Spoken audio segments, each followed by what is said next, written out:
آیت نمبر 91. آیت نمبر 91.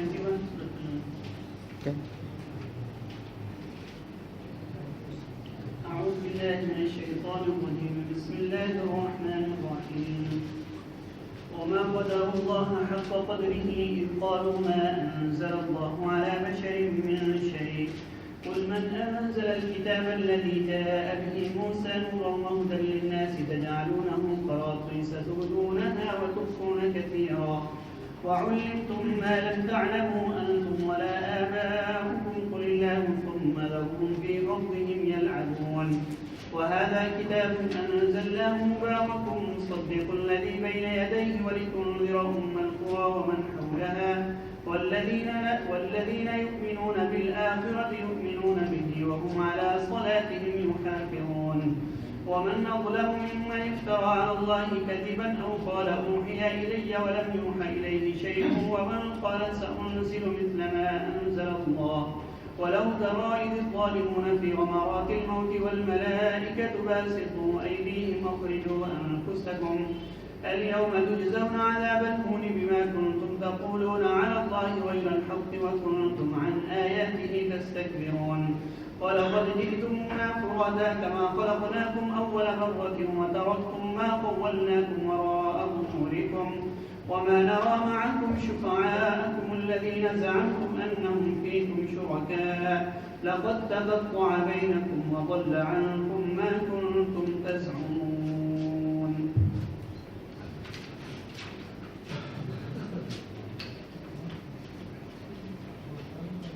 اعوذ باللہ من الشیطان الرجیم. بسم اللہ الرحمن الرحیم.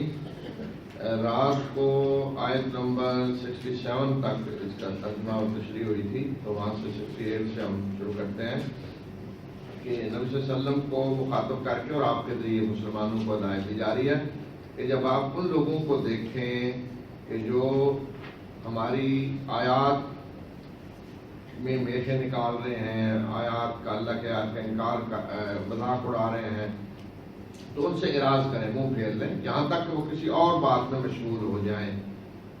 اگر موضوع بدل جاتا ہے تو بیٹھیں مجلس میں، ورنہ اٹھ جائیں. اور اگر شیطان آپ کو بلا دے تو یاد آنے کے بعد ایسے لوگوں کے ساتھ نہ بیٹھیں جو ظالم ہیں. یعنی اگر کسی کو یاد نہیں رہا تو پھر تو گناہ نہیں ہے، لیکن اگر موضوع چھڑا ہے، اسے یاد آ گیا کہ یہ اللہ کی آیات کا مذاق اڑا رہے ہیں، تو ایسے لوگوں کے ساتھ نہ بیٹھیں. یہ پیچھے بھی موضوع کوئی گزر چکا ہے جہاں کہا گیا کہ اگر آپ بیٹھیں گے تو پھر انہی لوگوں کے ساتھ شامل ہوں گے. اور جو اللہ سے ڈرتے ہیں ان پر ایسے لوگوں کے حساب کی کوئی ذمہ داری نہیں ہے، بس ایک یاد دہانی کرانا ہے تاکہ وہ بھی ڈریں. یعنی جو اللہ کے آیات کا مذاق اڑاتے ہیں تو ان کا بوجھ کوئی دوسرا نہیں اٹھائے گا، وہ اپنا ہی بوجھ اٹھائیں گے، لیکن دوسروں کی ذمہ داری ہے کہ انہیں یاد دلائیں، روکیں. لیکن شاید وہ بات آ جائیں، لیکن اگر نہیں رکتے تو بوجھ وہ خود ہی اپنے اعمال کا اٹھائیں گے. اور فرمایا کہ ان لوگوں کو چھوڑ دیں جنہوں نے اپنے دین کو کھیل تماشا بنایا ہوا ہے اور دنیا کی زندگی نے انہیں دھوکے میں مبتلا کر دیا ہے. بس اس قرآن کے ذریعے انہیں یاد دہانی کرا دیں کہ کہیں ایسا نہ ہو کہ کوئی اپنے کرتوتوں کی بنیاد پہ گرفتار کر لیا جائے کہ اللہ کے سامنے کوئی اس کا دوست اور کوئی سفارشی نہیں ہوگا، اور اگر وہ ہر قسم کا بدلہ بھی دینا چاہے تو اس سے بدلہ نہیں لیا جائے گا. یہ وہ لوگ ہوں گے کہ جو اپنی کمائی کے بدلے میں گرفتار کر لیے جائیں گے، اور ان کے لیے کھولتا ہوا پانی ہوگا اور دردناک عذاب ہوگا اس وجہ سے کہ جو وہ کفر کرتے رہے. تو یہ فرمایا کہ جو زندگی کو کوئی اہمیت ہی نہیں دیتے، جن کے لیے زندگی کھیل تماشا ہے، کوئی اہمیت نہیں، وہ غور و فکر کرنے کے لیے تیار نہیں، ہم کیوں پیدا کیے گئے، آگے بڑھنے کے بعد کیا ہے، جو زندگی میں بڑے اہم سوال ہیں وہ ان کے لیے کوئی اہمیت نہیں رکھتے. وہ کھیل تماشے کے طور پہ زندگی گزار رہے ہیں، انجوائے کر رہے ہیں دنیا میں. فرمایا چھوڑیں ان کو کھیلنے دیں، لیکن ایک فرق فرمایا کہ صرف یاد دہانی کرا دیں. ذکر بھی اس قرآن کے ذریعے یاد دلا دیں انہیں کہ کہیں ایسا نہ ہو کہ کوئی اس حالت میں گرفتار ہو جائے کہ کوئی اسے پھر اللہ کے سامنے چھڑانے بچانے والا نہ ہو، نہ کوئی معافیہ قبول کیا جائے گا اور نہ کوئی بدلہ. تو اس سے پہلے کہ یہ حالت آئے آپ صرف خبردار کر دیں. اگر اس کے باوجود کوئی دنیا کو کھیل تماشا بنا کے زندگی گزارنا چاہتا ہے تو گزارے. اس کے بعد فرمایا کہ کہہ دیجئے کہ کیا ہم اللہ کے سوا ان کو پکاریں کہ جو نہ ہمیں کوئی نفع پہنچا سکتے ہیں اور نہ ہمیں کوئی نقصان اور ہم واپس اپنے ایڑیوں پہ لوٹا دیے جائیں. ایڑیوں پہ لوٹانا مطلب یہ ہے کہ واپس جاہلیت کی طرف ہم لوٹا دیے جائیں, جو شرک پہلے کرتے تھے وہی کریں. اس کے بعد کہ اللہ نے ہمیں ہدایت دے دی, ہماری رہنمائی کر دی اپنے رسول صلی اللہ علیہ وسلم کے ذریعے, تو پھر ہم اس شخص کی طرح ہو جائیں کہ جسے شیطانوں نے بہلا کر صحرا میں حیران پریشان چھوڑ دیا ہو, اور اس کے ساتھی اسے بلا رہے ہیں کہ ہدایت کی طرف آؤ, ہماری طرف آؤ, لیکن اسے سمجھ نہیں آ رہا کہ وہ کیا کرے, کدھر جائے. تو اب فرمایا کہ اگر ہم اب واپس پلٹیں ہیں تو ہمارا بھی یہی حال ہوگا کہ ہدایت موجود ہے, اللہ کے رسول موجود ہیں, قرآن نازل ہو رہا ہے, اور ہم اس کو چھوڑ کر پیچھے جاہلیت کی طرف چلے جائیں. کہہ دیجیے کہ ہدایت تو وہی ہے جو اللہ کی ہدایت ہے, اور ہمیں حکم دیا گیا ہے کہ ہم رب العالمین کے سامنے سر تسلیم خم کر دیں, اور یہ حکم دیا گیا ہے کہ نماز قائم کرو اور اسی سے ڈرو, اور وہی ہے جس کی طرف تم لٹائے جاؤ گے. وہی اللہ ہے جس نے آسمانوں اور زمین کو حق کے ساتھ پیدا کیا. حق کے ساتھ پیدا کرنے کا مطلب کیا ہے؟ ایک مقصد کے لیے پیدا کیا ہے. زمین و آسمان کی تخلیق کو کھیل تماشا نہیں ہے, کوئی کھلونا نہیں ہے کہ کوئی کیوں پیدا کیا گیا پتہ نہیں. انسان کسی کو پوچھے نہیں تمہیں کیوں پیدا کیا گیا پتہ نہیں, زمین میں کیوں آئے ہو پتہ نہیں.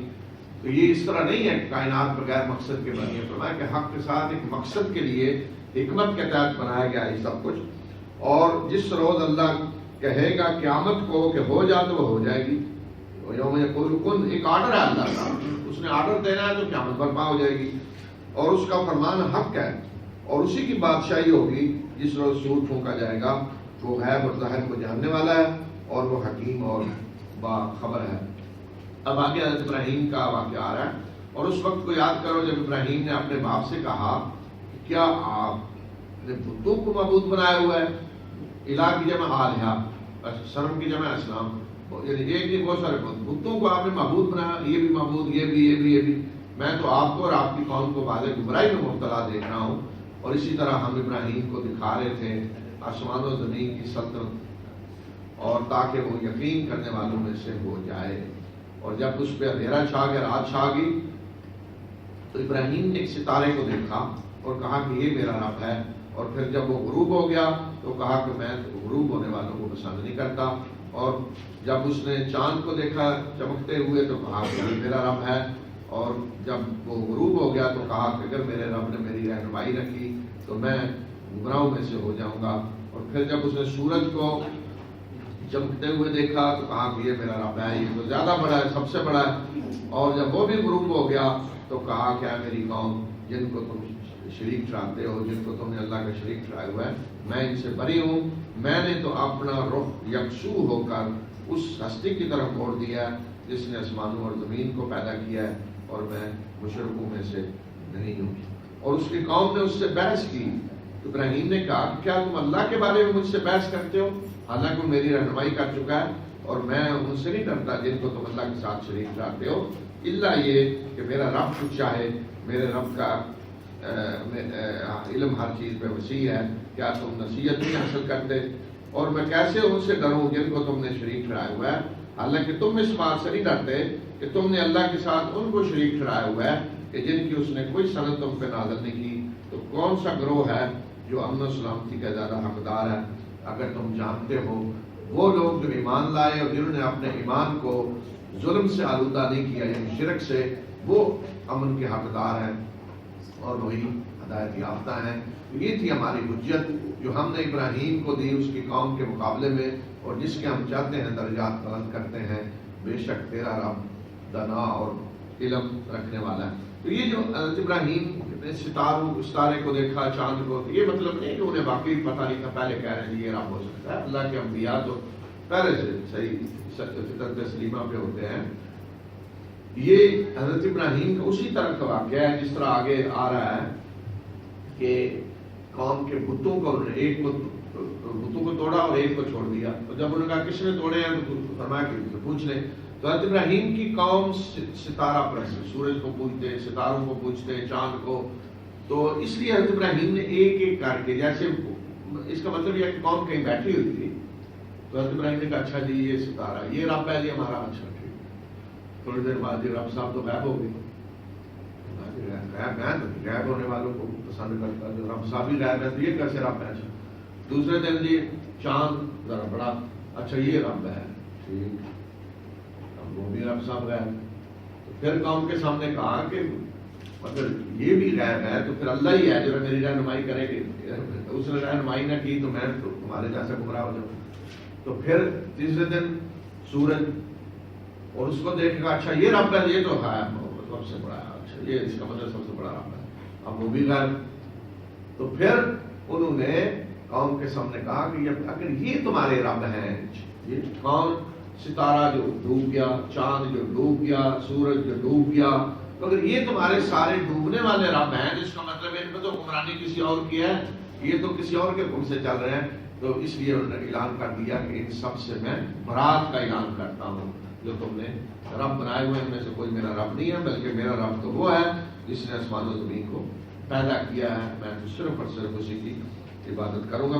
اور پھر حضرت ابراہیم کا یہ کہنا کہ میں نہیں ڈرتا جن کو تم نے شریک ٹھہرایا ہوا ہے. تو ہمیشہ ہر مشرک قوم اللہ کے انبیاء کو ڈراتی بھی رہی ہے کہ ہمارے یہ جو ہے نا ان کی بات پڑھ دینی ہے آپ کو، اور ذرا کہیں اللہ کے نبی کو حادثہ پہ دیکھیں نا ہو گیا ہے نا کچھ اور، ذرا ان کو کوبرا دیکھیں کیا حال ہو گیا.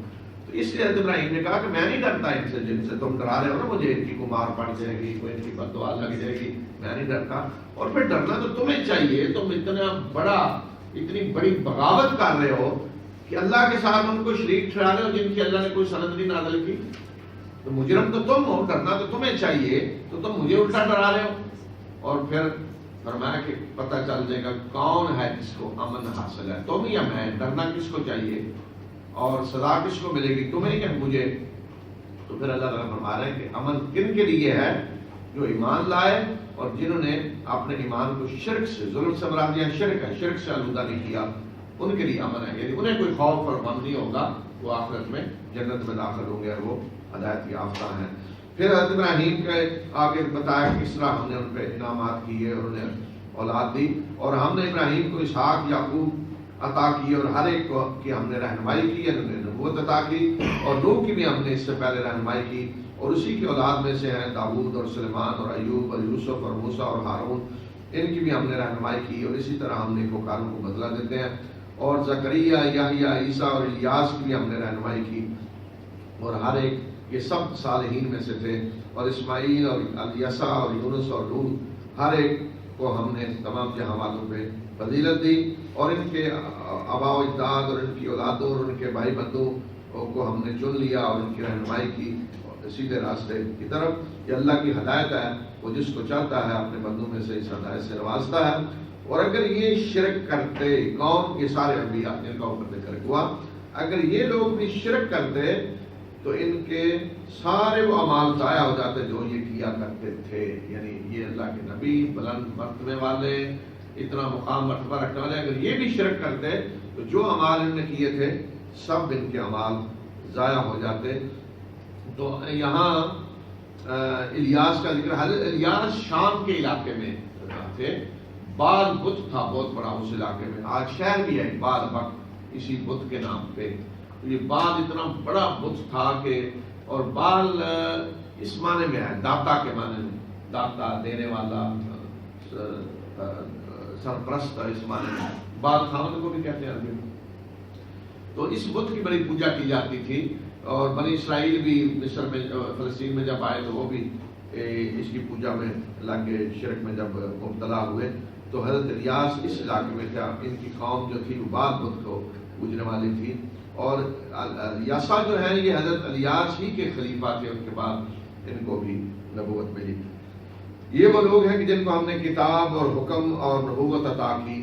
اور اگر یہ لوگ، یعنی قریش جو اس وقت مخاطب تھے، اگر یہ لوگ اس رہنمائی کو جھٹلاتے ہیں تو ہم نے یہ ذمہ داری ایک ایسی قوم کے سپرد کر دی ہے جو اس کا انکار کرنے والے نہیں ہیں. یعنی ہم نے ایک ایسی اور قوم کو مأمور کر دیا اس پہ جو انکار کرنے والے نہیں، یعنی جو مسلمان آ رہے ہیں آگے، جو اللہ کی اس ہدایت پہ ایمان لائیں گے. اور انصار اس وقت پھر اٹھے اور ایمان لائے اور اللہ کا دین غالب ہو گیا. یہ وہ لوگ ہیں کہ جن کو اللہ نے ہدایت دی، تو انہی کی ہدایت کی آپ پیروی کریں. کہہ دیجئے کہ میں اس کام پہ کوئی اجر نہیں مانگتا، یہ تو ایک یاد دہانی ہے تمام جہاں والوں کے لیے. اور انہوں نے اللہ کی قدر نہیں کی جیسا کہ قدر کی جانی چاہیے تھی، جیسا کہ انہیں قدر کرنی چاہیے تھی. جبکہ انہوں نے یہ کہا کہ اللہ نے تو انسان پہ کچھ نازل ہی نہیں کیا، کہہ دیجئے کہ وہ کتاب کس نے نازل کی جو موسیٰ لے کر آئے، جو نور اور ہدایت تھی لوگوں کے لیے، اور جس کو تم ٹکڑے ٹکڑے کرتے ہو، کچھ حصے کو ظاہر کرتے ہو اور کچھ کو چھپاتے ہو، اور جس کے ذریعے تمہیں وہ کچھ علم دیا گیا جو تم نہیں جانتے تھے، تم بھی نہیں جانتے تھے اور تمہارے آباء و اجداد بھی۔ یہ کہہ دیجئے اور پھر انہیں چھوڑ دیجئے کہ اپنے گمراہیوں میں یہ کھیلتے رہیں۔ یہ جو فرماتے ہیں انہوں نے اللہ کی قدر نے کی قدر، جب انہوں نے یہ کہا کہ اللہ نے انسان پر کچھ نازل نہیں کیا، یہ اصل تو قریش نے کہا، لیکن قریش کے پیچھے یہودی تھے۔ یہودی جانتے تھے قرآن اللہ کی کتاب ہے، ساری کتابیں پہلے بھی نازل ہوئی ہیں، لیکن حسد اور بغض میں اس حد تک وہ آگے بڑھ گئے تھے کہ قریش بہت ساری چیزوں سے جا کر پوچھتے کہ آپ تو یہ کتاب والے ہیں، مذہب کو جانتے ہیں، اللہ کی کتابوں کو جانتے ہیں، تو بتائیں اللہ کی کتاب اور تو کوئی کتاب نہیں نازل کی۔ تو اس لیے اشارہ پھر یہودیوں کی طرف کیا کہ وہ کتاب کس نے نازل کی جو موسیٰ لے کر آئے، اور جس کو آج تم یہودیوں کو کہا کہ تم نے ٹکڑے ٹکڑے کیا ہوا ہے، کچھ چھپاتے ہو، خدا کرتے ہو، جو اپنے مفاد کے لیے اس کو ظاہر کرتے ہو، باقی اللہ کی کتاب کو تم نے چھپا کے رکھا ہوا ہے، وہ کس نے نازل کی؟ اور پھر یہ کتاب ہم نے نازل کی ہے ببرکت، تصدیق کرنے والی اس کی جو اس سے پہلے آ چکی ہے، یعنی پہلی کتابیں، اور اس لیے کہ تاکہ آپ ام القریٰ اور اس کے ارد گرد کو خبردار کر دیں۔ ام القریٰ سے مراد مکہ ہے۔ صلی اللہ علیہ وسلم نے فرمایا کہ آپ کو اس لیے بھیجا ہے اور یہ کتاب اس لیے نازل کی ہے کہ ام القریٰ اور اس کے ارد گرد، مکہ اور اس کے ارد گرد، اب مکہ اب ثابت ہو چکا ہے کہ دنیا کے سنگل میں ہے، مکہ اور اس کے ارد گرد میں ساری دنیا آ جاتی ہے، تاکہ آپ یہاں سے مکہ سے شروع ہو کر ساری اس کے ارد گرد ساری دنیا کو خبردار کریں، اور جو لوگ آخرت پر ایمان لاتے ہیں وہ اس قرآن پر بھی ایمان لائیں گے، اور وہ اپنی نمازوں کی حفاظت کرتے ہیں۔ اور اس شخص سے بڑا ظالم کون ہوگا جس نے اللہ پہ جھوٹ باندھا؟ اللہ پہ جھوٹ باندھا کیا ہے؟ سب سے بڑا جھوٹ جس کی نسبت اللہ کی طرف ہوتی ہے وہ شرک ہے۔ اس لیے کہ جب آدمی کسی کو اللہ کا شریک ٹھہرا رہا ہے نا، تو گویا کہ وہ یہ کہہ رہا ہے کہ اللہ نے اس کو اپنا شریک ٹھہرایا ہوا ہے۔ اس لیے کہ دیکھیں اس پہ تو ساری دنیا متفق ہے نا کہ پیدا کرنے والی ایک ہستی ہے، خواہ عربی میں رب کہیں، اللہ کہیں، عبرانی میں شاید ایل ہے، خدا کہیں، جو بھی نام رکھیں، لیکن اس میں تو سب متفق ہیں کہ ایک ہستی ہے جس نے سب کو پیدا کیا۔ اب جب اس کے شریک ٹھہرائے جائیں گے، اس کا مطلب ہے کہ شریک ٹھہرانے والا کہہ رہا ہے کہ اس نے، اللہ نے جو سب کا خالق ہے، اس نے خود ان کو اپنے ساتھ شامل کر لیا۔ اس لیے کہ بادشاہ وزیر بناتا ہے نا کسی کو، بادشاہ وزیر بنائے گا نا، تو جب کسی کو کہا جا رہا ہے کہ یہ وزیر ہے، وزیر صحت صاحب ہے، تو وزیر صحت انڈرسٹوڈ معروف کیا ہے کہ بادشاہ نے وزیر بنایا ہے۔ اگر کوئی کسی کو کہہ رہا ہے یہ وزیر ہے اور وزیر وہ نہیں ہے، اس کا مطلب ہے کہ وہ بادشاہ کی طرف جھوٹی بات منسوخ کر رہا ہے، جھوٹ تو ادھر بولا جا رہا ہے نا بادشاہ کے بارے میں۔ تو اس لیے فرمایا کہ اس سے بڑا ظالم کون ہے جو اللہ پہ جھوٹ باندھے، یعنی کسی کو اللہ کے ساتھ شریک ٹھہرائے، یعنی یہ کہے کہ اللہ نے فلاں کو شریک ٹھہرا لیا۔ اور اسی طرح اس سے بڑا بھی ظالم کون ہے، وہ یا یہ کہے کہ میری طرف وحی کی گئی ہے، حالانکہ اس کی طرف کوئی وحی نہیں کی گئی، یعنی جھوٹا نبوت کا دعویٰ کرے تو وہ بھی بہت بڑا ظالم ہے۔ اور اسی طرح وہ شخص کہ جس نے کہا کہ میں بھی اس طرح نازل کر سکتا ہوں جس طرح اللہ نے نازل کیا ہے۔ بعض سردار جو تھے بڑے بڑے، وہ اپنے جوش میں آ کر تکبر میں، وہ جی ہم بھی کر سکتے ہیں، یا ہم بس ان چیزوں میں پڑھنا نہیں چاہتے، ہم نہیں چاہتے اس طرح کی چیزیں، لیکن اگر ہم کرنا چاہتے ہوں تو اس طرح کا کلام لا سکتے ہیں۔ تو ان کے بارے میں فرمایا کہ ان سے بڑا ظالم، اس شخص سے بھی بڑا ظالم کون ہے جو کہتا ہے کہ میں بھی اس طرح کا نازل کروں گا، کر سکتا ہوں جو اللہ نے نازل کیا۔ اور اگر تم ان ظالموں کو دیکھو جب یہ جان کریں کی حالت میں ہوں گے، موت کے وقت جان ان کی نکلنی ہوگی، تو فرشتے ہاتھ پھیلائے کھڑے ہوں گے کہ اپنے آپ کو ہمارے حوالے کرو۔ فرشتے سامنے کھڑے ہیں مجرموں کو پکڑنے کے لیے کہ جان نکالو، ہمارے حوالے کرو فوراً۔ فرمایا کہ اس وقت انہیں کہا جائے گا کہ آج تمہیں رسوائی کا عذاب دیا جائے گا اس وجہ سے کہ تم اللہ پہ حق باتیں کہتے تھے اور تم اللہ کے آیات کے مقابلے میں تکبر کرتے تھے۔ وہیں سے ختم ہوگا نا امتحان، تو وہیں سے گرفتار کر لیجیے گا موت کے وقت۔ چونکہ زندگی امتحان ہے، اللہ نے مہلت دی ہوئی ہے امتحان کے لیے، تو جب تک امتحان میں ہے کوئی اسے گرفتار نہیں کیا جاتا. کر جو کچھ کرے کرو. امتحان ختم ہوتے ہی فوراً مجرموں کو گرفتار کر لیا جاتا ہے. جو فرشتے آتے ہیں نا روح ان کی قبض کر لینے تو گویا کہ ملک الموت سے فوراً وہ روح لے کر گرفتار کر لیتے ہیں مجرم کی ایسی. فرمایا کہ اس وقت انہیں پھر کہا جائے گا کہ اب وقت آیا, اب ٹائم کو ختم ہو گیا, تمہیں مہلت دی گئی تھی, اب ذلت اور رسوائی ہے تمہارے لیے اور عذاب ہے. اور پھر انہیں کہا جائے گا کہ آگے نا ہمارے پاس اکیلے جس طرح ہم نے تمہیں پیدا کیا تھا پہلی مرتبہ, اور جو دولت جو کچھ ہم نے تمہیں دیا تھا وہ تم اپنے پیچھے چھوڑ آئے, اور ہم تمہارے ساتھ تمہارے وہ سفارشی بھی نہیں دیکھ رہے جن کے بارے میں تمہارا خیال تھا کہ وہ تمہارے بارے میں ہمارے شریک ہیں, اور تمہارے درمیان رابطے منقطع ہو گئے, اور وہ سب ہوا ہو گیا جو تم گمان کیا کرتے تھے, جو گڑا ہوا تھا تم نے, فلاں چھڑا لے گا, بچا لے گا, فلاں آ کے سفارش کرے گا. وہ ایک نا بچپن میں مجھے تو خیر اتنی نہیں تھی, بہت ہی بالکل بچپن میں شعر میں نے سنا, مجھے اس وقت سمجھ نہ آئی کیا ہوتی ہے. تو ایک جگہ لکھا ہوا تھا, معذرت کے ساتھ میں ترجمہ کرتا ہوں نا, وہ پنجابی میں تھا تو میں ترجمہ کرتا ہوں, تو کیونکہ پنجابی میں تھا اسی طرح میں کرتا ہوں کہ وہ پنجابی میں ہوتا ہے کہ وہ وزن پورا کرنے کے لیے پہلا مصرع جو ہے وہ ایسا ہی ہوتا ہے, اصل دوسرا ہوتا ہے. تو پنجابی میں لکھا ہوا تھا کہ گلاں پری چنگیل ایک گل توری دا جان کنی دے ویڑے مرشد لوڑی نہ.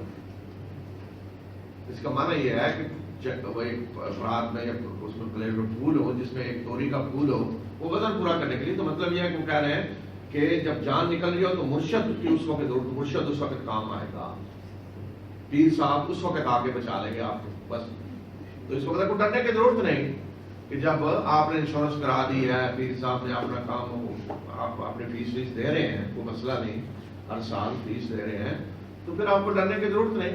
جان کے نکلنے کا وقت آئے گا تو پیر صاحب آ جائیں گے, وہ آپ کے لے کے آپ نے جیسے ہوتا ہے نا ایئرپورٹ پہ آپ دیکھتے ہیں VIP کو, جو چاہے آپ کریں وہ آپ آدمی آتا ہے, والا آپ باقی لوگ لائن میں کھڑے ہوتے ہیں, وہ الگ لے کے چلے جاتے ہیں.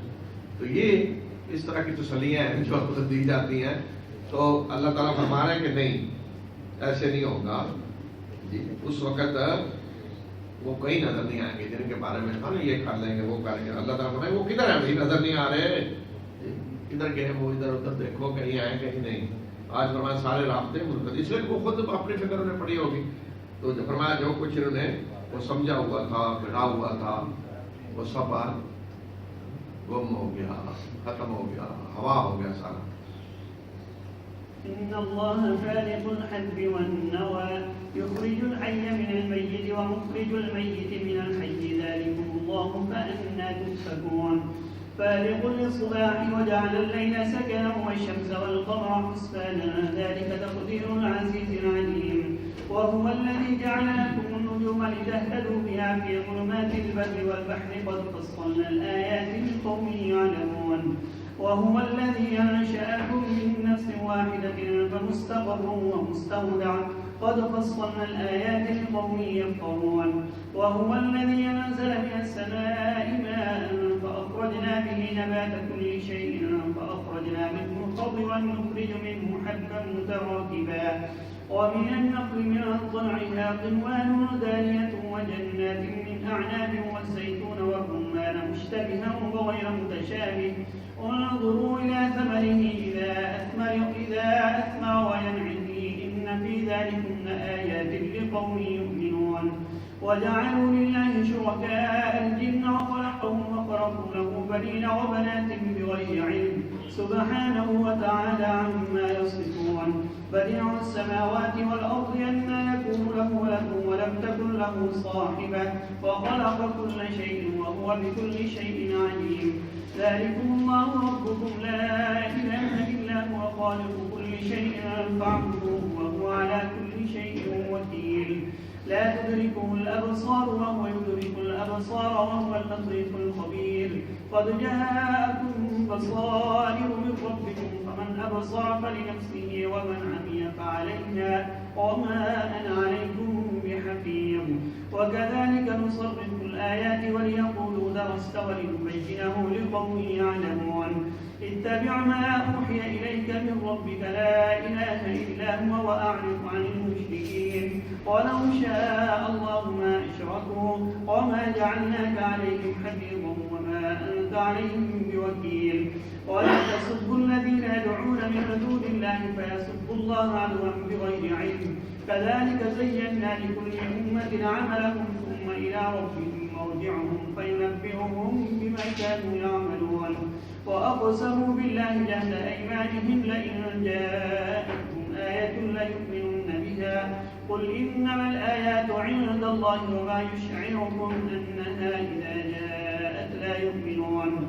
ونقلب أفئدتهم وأبصارهم كما لم يؤمنوا به أول مرة ونذرهم في طغيانهم يعمهون ولو أننا نزلنا إليهم الملائكة وكلمهم الموتى وحشرنا عليهم كل شيء قبلا ما كانوا ليؤمنوا إلا أن يشاء الله ولكن أكثرهم يجهلون وكذلك جعلنا لكل نبي عدوا شياطين الإنس والجن يوحي بعضهم إلى بعض زخرف القول غرورا ولو شاء ربك ما فعلوه فذرهم وما يفترون ولتصغى إليه أفئدة الذين لا يؤمنون بالآخرة وليرضوا وليقترفوا ما هم مقترفون أفغير الله أبتغي حكما وهو الذي أنزل إليكم الكتاب مفصلا والذين آتيناهم الكتاب يعلمون أنه منزل من ربك بالحق فلا تكونن من الممترين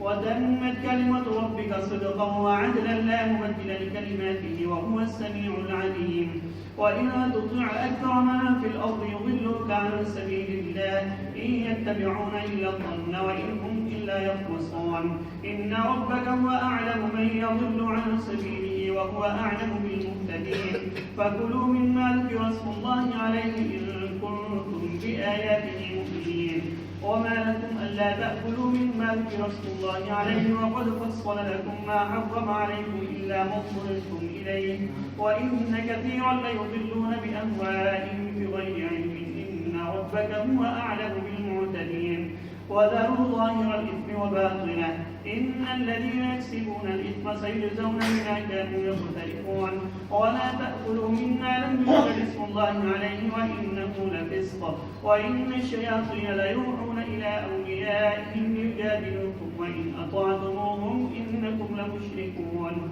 أومن كان ميتا فأحييناه وجعلنا له نورا يمشي به في الناس كمن مثله في الظلمات ليس بخارج منها كذلك زين للكافرين ما كانوا يعملون وكذلك جعلنا في كل قرية أكابر مجرميها ليمكروا فيها وما يمكرون إلا بأنفسهم وما يشعرون وإذا جاءتهم آية قالوا لن نؤمن حتى نؤتى مثل ما أوتي رسل الله أعلم حيث يجعل رسالته سيصيب الذين أجرموا صغار عند الله وعذاب شديد بما كانوا يمكرون فمن يريد الله أن يهديه يشرح صدره للإسلام ومن يريد أن يضله يجعل صدره ضيقا حرجا كأنما يصعد في السماء كذلك يجعل الله الرجس على الذين لا يؤمنون وهذا صراط ربك مستقيما قد فصلنا الآيات لقوم يذكرون لهم دار السلام عند ربهم وهو وليهم بما كانوا يعملون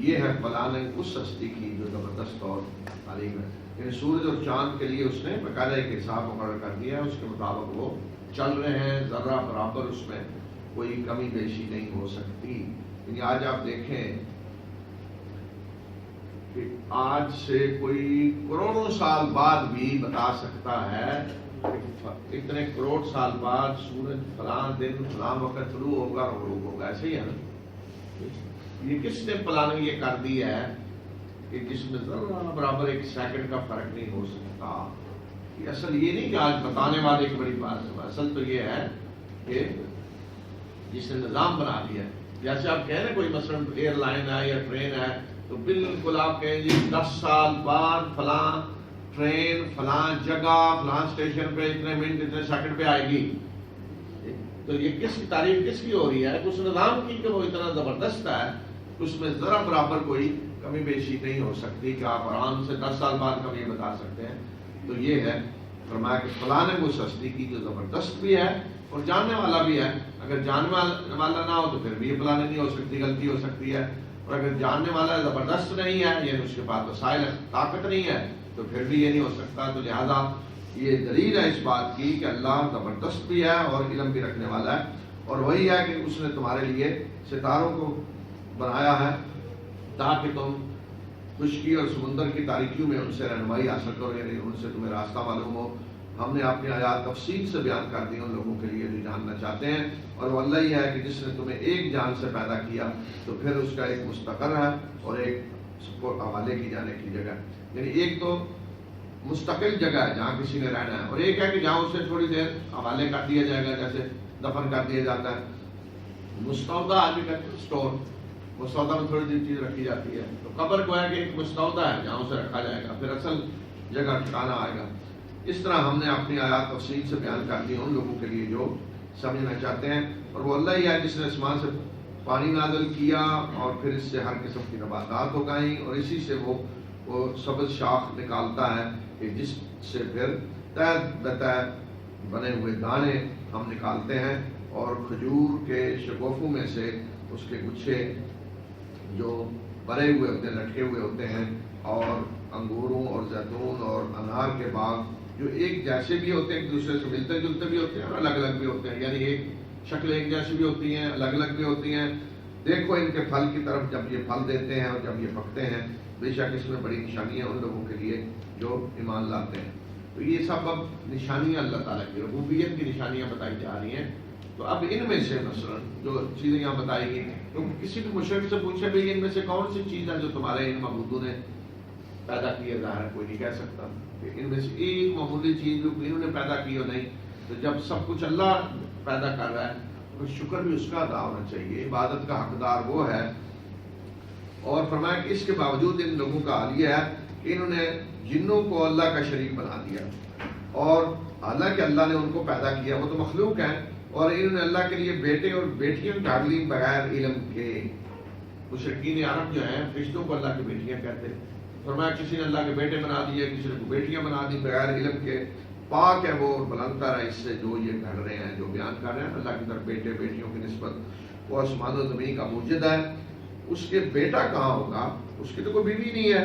اس نے تو ہر چیز کو پیدا کیا اور وہ ہر چیز کو جاننے والا ہے. اگر بیٹا ہے تو پھر بیوی بھی بتانی پڑے گی. تو جب اس کی تو بیوی نہیں ہے تو بیٹا کہاں سے آ گیا؟ سب اس کی مخلوق ہے. یہ اللہ تمہارا رب، اس کے سوا کوئی معبود حقیقی نہیں ہے. ہر چیز کا خالق، اسی کی عبادت کرو، اور وہ ہر چیز پہ نگہبان ہے. آنکھیں اس کو نہیں پا سکتی، وہ آنکھوں کو پا لیتا ہے، اور وہ بڑا ہی باریک بین اور خبر رکھنے والا ہے. اے لوگوں، تمہارے پاس تمہارے رب کی طرف سے بصیرت افروز آیتیں آ گئی ہیں. تو جس نے آنکھیں کھولی تو یہ اسی کے لیے مفید ہے، اور جو اندھا بن رہا تو اس کا وبال اسی پہ ہوگا. میں تم پہ کوئی نگہبان نہیں ہوں. میں کوئی دروگا بن کے نہیں آیا ہوا کہ تمہارا حساب میں نے دینا ہے. جو پوچھا جائے گا جی اندھے بنے ہوئے ہیں، کیوں بنے ہوئے ہیں؟ میں نے تو دعوت پہنچا دی بس. اسی طرح ہم مختلف پہلوؤں سے آیات کو بیان کرتے ہیں تاکہ یہ کہیں کہ تو پڑھ کر آیا ہے، اور تاکہ ہم اس کو بیان کر دیں اسی طرح ان لوگوں کے لیے جو جانتے ہیں. مشرکین عرب قریش ایک الزام رسول صلی اللہ علیہ وسلم پہ یہ بھی لگاتے ہیں کہ کچھ لوگ ہیں جب انہیں پڑھاتے ہیں یا ان سے سیکھ کر آتے ہیں، اور ان میں سے ایک دو غلام تھے جو عیسائی تھے، وہ کہتے ہیں کہ وہ عیسائی غلام جو ہے نا وہ انہیں پرانی قصے کہانیاں سناتے ہیں تو یہ سیکھ کر آتے ہیں.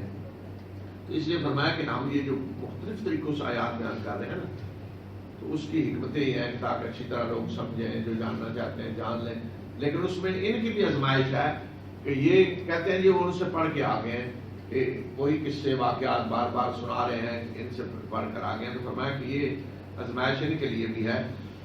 پھر نبی صلی اللہ علیہ وسلم نے فرمایا کہ آپ پیروی کریں اس کی جو آپ کی طرف وحی کی جا رہی ہے آپ کے رب کی طرف سے، اس کے سوا کوئی معبود حقیقی نہیں ہے، اور ان مشرکوں سے اعراض کریں، کوئی پرواہ نہ کریں جو کچھ کر رہے ہیں، کوئی اہمیت نہ دیں ان کو. اور اگر اللہ چاہتا تو یہ شرک نہ کرتے، اور ہم نے آپ کو ان پر کوئی نگہباں بنا کر نہیں بھیجا، اور نہ ہی آپ ان کے کوئی وکیل ہیں کہ آپ نے حساب دینا ہے. یہ جو فرمایا کہ اگر اللہ چاہتا تو شرک نہ کرتے، یعنی اگر اللہ اپنی مشیت سے نہ روکتا، زبردستی تو کیا مجال تھی کسی کی شرک کرے.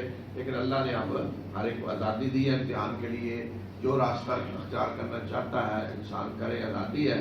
جب آزادی ہے تو یہ شرک کر رہے ہیں. پھر فرمایا کہ جن کو یہ اللہ کے سوا پکارتے ہیں ان کو تم گالیاں نہ دو. مسلمانوں کو کہا ان کو گالیاں نہ دو، ورنہ یہ بے علمی میں دشمنی میں اللہ کو گالیاں دینا شروع کر دیں گے. کیوں؟ فرمایا کہ اس لیے کہ ہم نے ہر امت کے لیے اس کے عمل کو بڑا خوشنما بنا دیا ہے. پھر یہ اپنے رب کی طرف پلٹائے جائیں گے اور وہ انہیں بتائے گا جو کچھ یہ کیا کرتے تھے. انسان کا کتنا ہی بڑا گمراہ ہو، وہ اپنے مذہب سے بڑی محبت کرتا ہے. جن کی وہ عبادت کر رہا تھا مذہبی طور پہ، جو بھی دیوتا دیوی جو کچھ بھی ہو، ان سے بھی بڑی محبت ہوتی ہے ہر ایک کو. تو اگر آپ ان کے مذہب کو برا بھلا کہیں گے یا جن کی وہ عبادت کرتے ہیں اللہ کے سوا، تو ان سے تو محبت ہوتی ہے نا، فطرت ہے. یہ انسان کی فطرت ہے جو اللہ تعالیٰ نے فرمایا کہ ہم نے خوبصورت بنا دیا، مزین کر دیا ہر انسان کے لیے اس کا عمل مذہب. تو اگر ان کو آپ گالیاں دیں گے تو وہ پھر آپ کے مذہب اور اللہ کو گالیاں دینا شروع کر دیں گے، جہالت میں، بیوقوفی میں، ضد میں آ کر. تو اس لیے فرمایا کہ ان کو گالیاں دو. کسی کو سمجھانے کا یہ طریقہ نہیں ہے کہ آپ اس کے مذہب کو برا بنا کہیں. اسلام یہ نہیں کہتا. عقل سے بات کریں، دلیل سے بات کریں، محبت سے، نصیحت سے، حکمت سے. یہ طریقہ ہوتا ہے. کسی کو گالیاں دینا شروع کر دیں کیا فائدہ ہوگا؟ وہ اور زیادہ ضد میں آ جائے گا. اور ضد میں آتے ہیں لوگ، اس طرح تو کوئی نہیں سنتا، بلکہ محبت سے، پیار سے. اور وہ بھی دیکھیں کہ موقع مناسب کون سا ہے بات کرنے میں. ایک آدمی غصے میں ہے، آپ سے جھگڑ رہا ہے، تو اس وقت تو اثر ہی نہیں ہوگا. جب آدمی ٹھنڈا ہو اس وقت کسی کو سمجھائیں. اور یہ اللہ کے نام کی بڑی مضبوط قسمیں کھا کر کہتے ہیں کہ اگر ان کے پاس کوئی نشانی آئی تو ضرور اس پہ ایمان لائیں گے.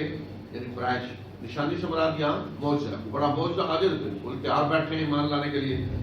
فرمایا کہ بے شک نشانیاں تو اللہ کے پاس ہیں، نشانی تو کمی نہیں ہے، لیکن تمہیں کیا پتا کہ جب وہ نشانی آ گیا لیکن یہ مان لے آئے. فرمایا کہ آپ کیا نہیں جانتے، یہ نہیں مان لائیں گے. نشانی آ بھی جائے تو نہیں مانیں گے.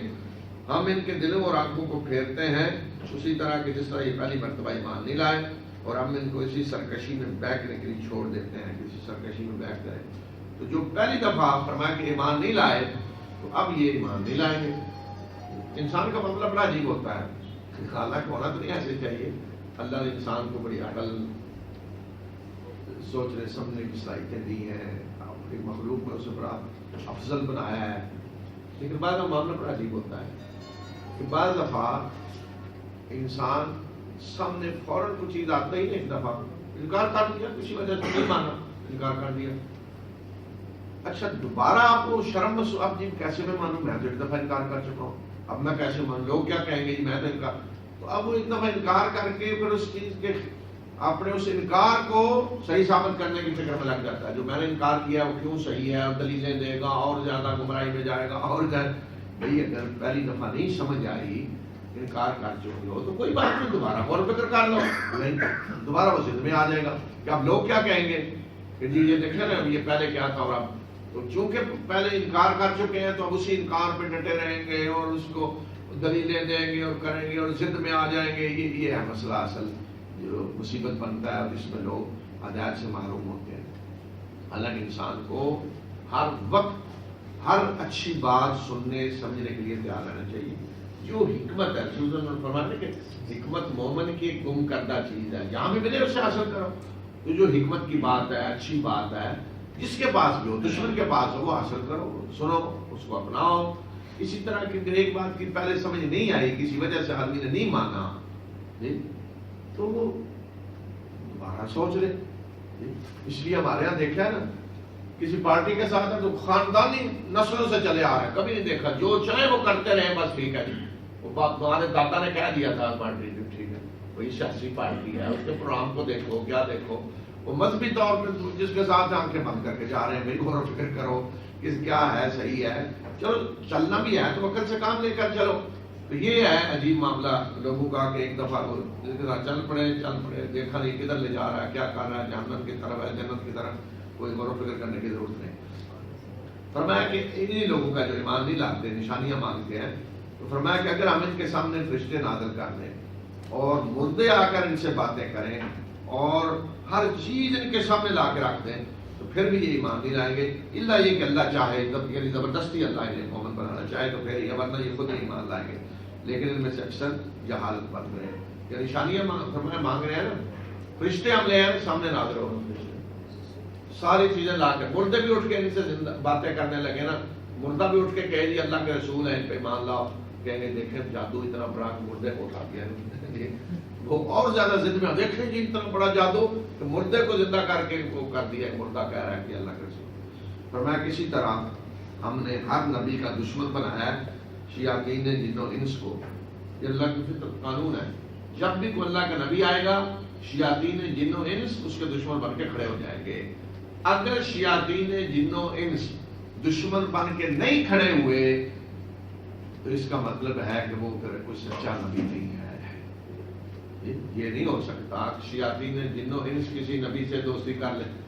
جو اللہ کا سچا نبی ہے اس کی نشانی ہے کہ ہر شیطان اٹھ کھڑا ہوگا مخالفت میں. اسی طرح جو اللہ کے بندہ صحیح دعوت دینے والا ہے، ہر شیطان اس کی مخالفت کرے گا. فرمایا کہ یہ کیا کرتے ہیں شیاطین جن و انس کہ یہ ایک دوسرے کی طرف ملمہ سازی کی باتیں دھوکہ دینے کے لیے وہی کرتے ہیں، ایک دوسرے کو بتاتے ہیں یہ کہو، یہ جواب دو، یہ الزام لگاؤ، یہ فلاں، ایک دوسرے کو بتا رہے ہوتے ہیں. اور فرمایا کہ اگر تیرا رب چاہتا تو یہ نہ کرتے، اللہ چاہتا تو کسی مجال نہیں تھی اللہ کے نبی کے اٹھ کر مخالفت کرے، لیکن اللہ نے خود یہ مہلت دی ہے امتحان کے لیے، آزمائش کے لیے، تاکہ لوگوں کو پرکھا جائے. فرمایا کہ چھوڑ دیں انہیں، کرنے دیں جو کچھ کر رہے ہیں، جو کچھ یہ کر رہے ہیں کرنے دیں انہیں. اور کیوں ہم نے مہلت دی ہے؟ تاکہ ان لوگوں کے دل ان چیزوں کی طرف مائل ہو جو آخرت پر ایمان نہیں رکھتے، تاکہ وہ اس چیز کو پسند کریں اور پھر وہ کرتوت کر لیں جو کرتوت انہوں نے کر رہے ہیں. تو یہ جو ہوتا ہے اللہ کے نبی، اپنے نبی کے خلاف لوگ اٹھتے ہیں، الزام لگاتے ہیں، پراپیگنڈا کرتے ہیں، تو اللہ تعالیٰ فرمایا کہ ہم نے خود مہلت دی ہے، انہیں ڈھیل دی ہے تاکہ لوگوں کو آزمایا جائے کہ لوگ کیا کرتے ہیں، پہچانتے ہیں حق اور باطل کو. تو اس طرح فرمایا کہ جو آخرت پر ایمان نہیں رکھتے ان کے دل انہی چیزوں کی طرف مائل ہوتے ہیں اور بڑے پسند آتے ہیں. تو یہ ان کی آزمائش ہے، امتحان ہے.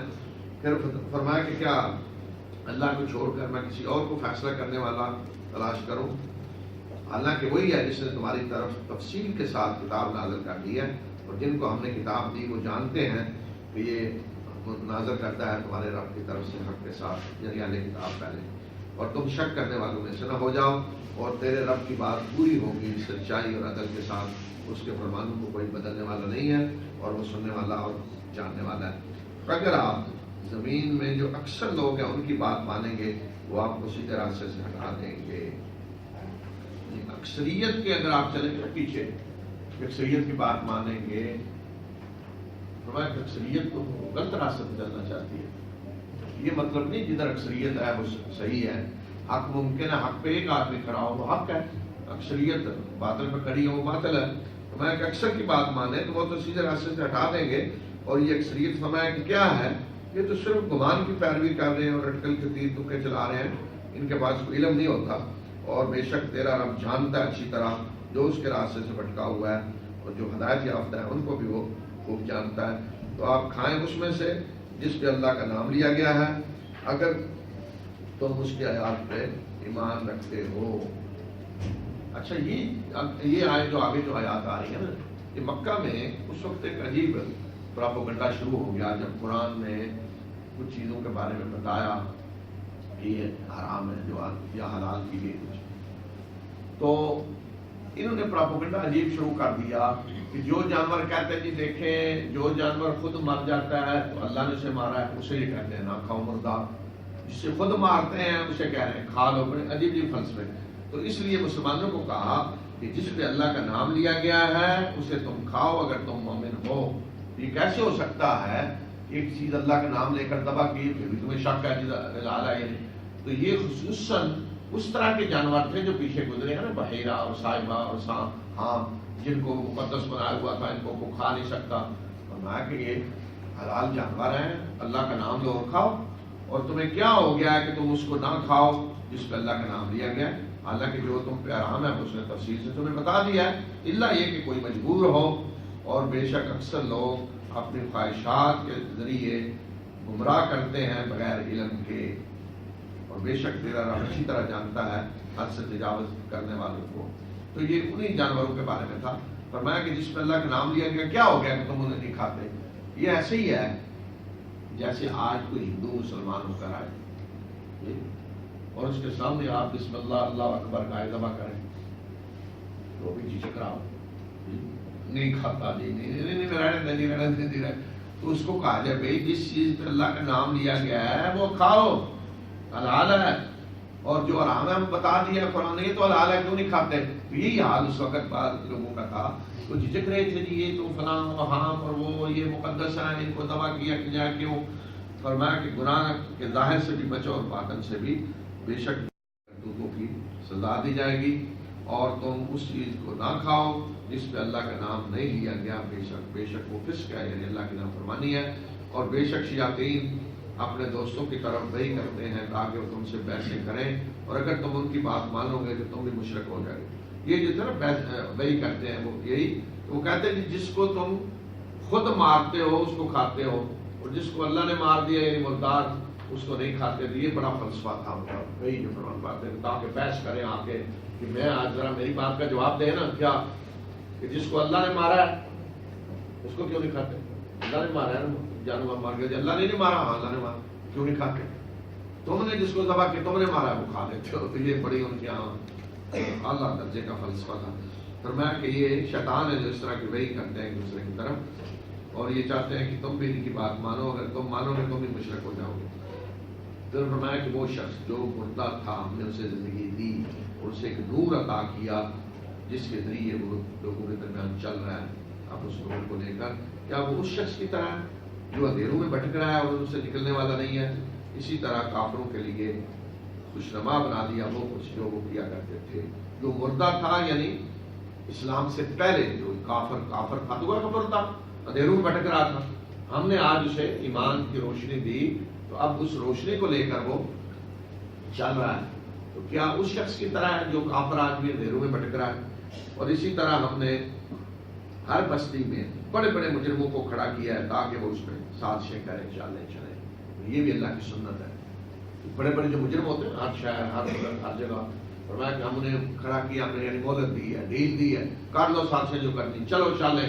یہ حق اور باطل کی کشمکش ہے کہ جس کے ذریعے پتہ چلتا ہے کون حق کے ساتھ ہے، کون باطل کے ساتھ ہے، کون حق کے لیے اپنا مال خرچ کرتا ہے، کون حق کے لیے قربانی دیتا ہے، وقت دیتا ہے، اپنی جان دیتا ہے، اور کون باطل کے لیے مال خرچ کرتا ہے اور باطل کے لیے اپنا عقل استعمال کرتا ہے اور سازشیں اور چالیں اور سارا کچھ کرتا ہے۔ فرمایا کہ یہ اللہ ہماری سنت ہے، اللہ تعالیٰ ہمارا یہ ہماری سنت کے مطابق ہو رہا ہے۔ ہم ڈھیل دیتے ہیں خود فرعون جیسے اور نمرود جیسے اور بڑے بڑے ظالموں کو کہ چلیں چالیں، اور دوسری طرف اہل ایمان آتے ہیں۔ یہ آج دیکھیں نا، آج بڑا مرتبہ عظیم حاصل ہوا ہے صحابہ میں سے بلال، عظیم مرتبہ ہے نا، اتنی قربانی کی آگ تپتی آگ پہ دی۔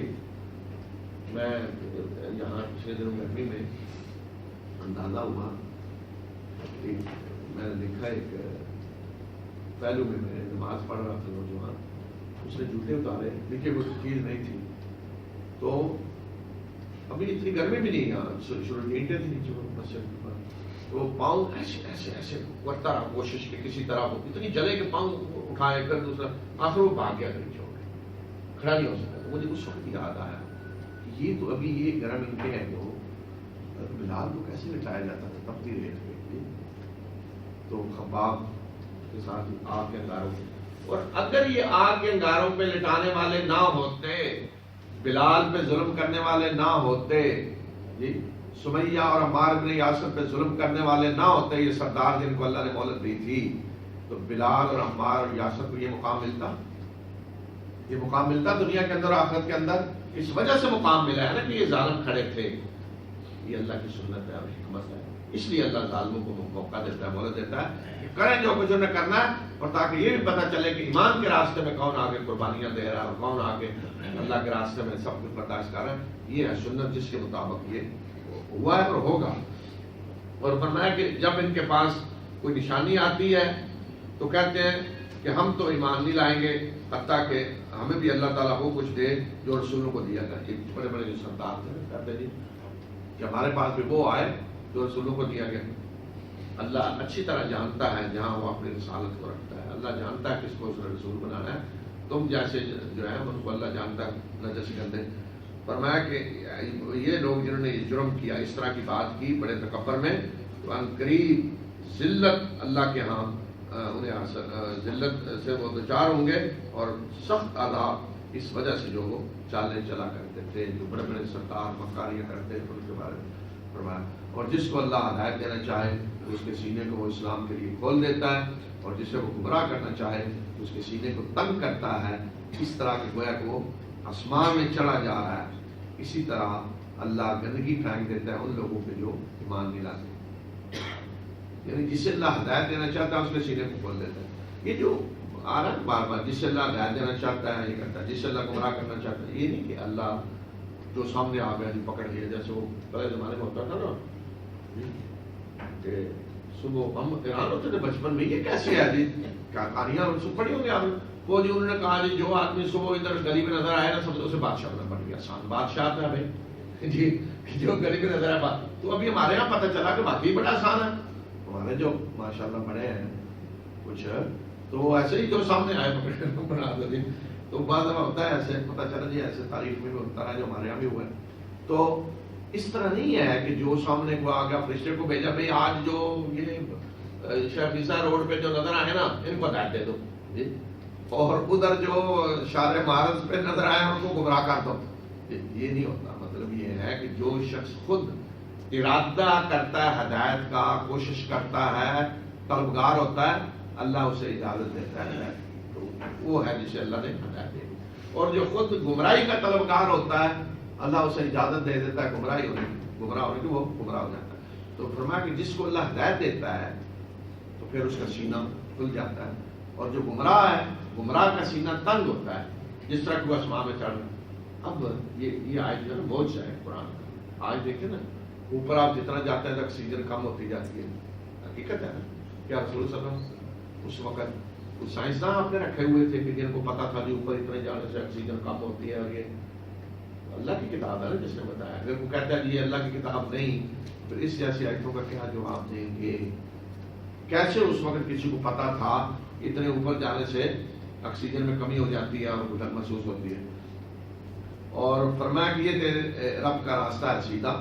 اور ہم نے آیات اچھی طرح تفصیل سے بیان کر دی ان لوگوں کے لیے جو یاد دہانی حاصل کرتے ہیں، اور جو یاد دہانی حاصل کرتے ہیں ان کے لیے دار السلام ہے ان کے رب کے یہاں، سلامتی کا گھر. تو سلامتی کا گھر کیا ہے؟ جنت. اور وہ اللہ ان کا ولی ہوگا اس وجہ سے جو کچھ وہ کیا کرتے تھے، یعنی ان کے جو اعمال تھے دنیا میں، اس وجہ سے آج وہ ہے کہ وہ اللہ کے مہمان ہیں، اللہ ان کا ولی ہے، اور جنت میں سلامتی کے گھر میں اللہ نے داخل کر دیا. وَيَوْمَ يَحْشُرُهُمْ جَمِيعًا يَا مَعْشَرَ الْجِنِّ قَدِ اسْتَكْثَرْتُم مِّنَ الْإِنسِ وقال أولياؤهم من الإنس ربنا استمتع بعضنا ببعض وبلغنا أجلنا الذي أجلت لنا قال النار مثواكم خالدين فيها إلا ما شاء الله إن ربك حكيم عليم وكذلك نولي بعض الظالمين بعضهم بما كانوا يكسبون يا معشر الجن والإنس ألم يأتكم رسل منكم يقصون عليكم آياتي وينذرونكم لقاء يومكم هذا قالوا شهدنا على أنفسنا وغرتهم الحياة الدنيا وشهدوا على أنفسهم أنهم كانوا كافرين ذلك أن لم يكن ربك مهلك القرى بظلم وأهلها غافلون ولكل درجات مما عملوا وما ربك بغافل عما يعملون وربك الغني ذو الرحمة إن يشأ يذهبكم ويستخلف من بعدكم ما يشاء كما أنشأكم من ذرية قوم آخرين إنما توعدون لآت وما أنتم بمعجزين قل يا قوم اعملوا على مكانتكم إني عامل فسوف تعلمون من تكون له عاقبة الدار إنه لا يفلح الظالمون وجعلوا لله مما ذرأ من الحرث والأنعام نصيبا فقالوا هذا لله بزعمهم وهذا لشركائنا فما كان لشركائهم فلا يصل إلى الله وما كان لله فهو يصل إلى شركائهم ساء ما يحكمون وكذلك زين لكثير من المشركين قتل أولادهم شركاؤهم ليرضوهم وليلبسوا عليهم دينهم ولو شاء الله ما فعلوه فذرهم وما يفترون وقالوا هذه أنعام وحرث حجر لا يطعمها إلا من نشاء بزعمهم وأنعام حرم ظهورها وأنعام لا يذكرون اسم الله عليها افتراء عليه سيجزيهم بما كانوا يفترون وقالوا ما في بطون هذه الأنعام خالصة لذكورنا ومحرم على أزواجنا وإن يكن ميتة فهم فيه شركاء سيجزيهم وصفهم إنه حكيم عليم قد خسر الذين قتلوا أولادهم سفها بغير علم وحرموا ما رزقهم الله افتراء على الله قد ضلوا وما كانوا مهتدين وهو الذي أنشأ جنات معروشات وغير معروشات والنخل والزرع مختلفا أكله والزيتون والرمان متشابها وغير متشابه كلوا من ثمره إذا أثمر وآتوا حقه يوم حصاده ولا تسرفوا إنه لا يحب المسرفين ومن الأنعام حمولة وفرشا كلوا مما رزقكم الله ولا تتبعوا خطوات الشيطان إنه لكم عدو مبين 8 أزواج من الضأن 2 ومن المعز 2 قل أذكرين حرم أم الأنثيين أم اشتملت عليه أرحام الأنثيين نبئوني بعلم إن كنتم صادقين ومن الإبل 2 ومن البقر 2 قل أذكرين حرم أم الأنثيين أم اشتملت عليه أرحام الأنثيين أم كنتم شهداء إذ وصاكم الله بهذا فمن أظلم ممن افترى على الله كذبا ليضل الناس بغير علم إن الله لا يهدي القوم الظالمين قل لا أجد فيما أوحي إلي محرما على طاعم يطعمه إلا أن يكون ميتة أو دما مسفوحا أو لحم خنزير فإنه رجس أو فسقا أهل لغير الله به فمن اضطر غير باغ ولا عاد فإن ربك غفور رحيم وعلى الذين هادوا حرمنا كل ذي ظفر ومن البقر والغنم حرمنا عليهم شحومهما إلا ما حملت ظهورهما أو الحوايا أو ما اختلط بعظم ذلك جزيناهم ببغيهم وإنا لصادقون فإن كذبوك فقل ربكم ذو رحمة واسعة ولا يرد بأسه عن القوم المجرمين سيقول الذين أشركوا لو شاء الله ما أشركنا ولا آباؤنا ولا حرمنا من شيء كذلك كذب الذين من قبلهم حتى ذاقوا بأسنا قل هل عندكم من علم فتخرجوه لنا إن تتبعون إلا الظن وإن أنتم إلا تخرصون قل فلله الحجة البالغة فلو شاء لهداكم أجمعين قل هلم شهداءكم الذين يشهدون أن الله حرم هذا فإن شهدوا فلا تشهد معهم ولا تتبع أهواء الذين كذبوا بآياتنا والذين لا يؤمنون بالآخرة وهم بربهم يعدلون.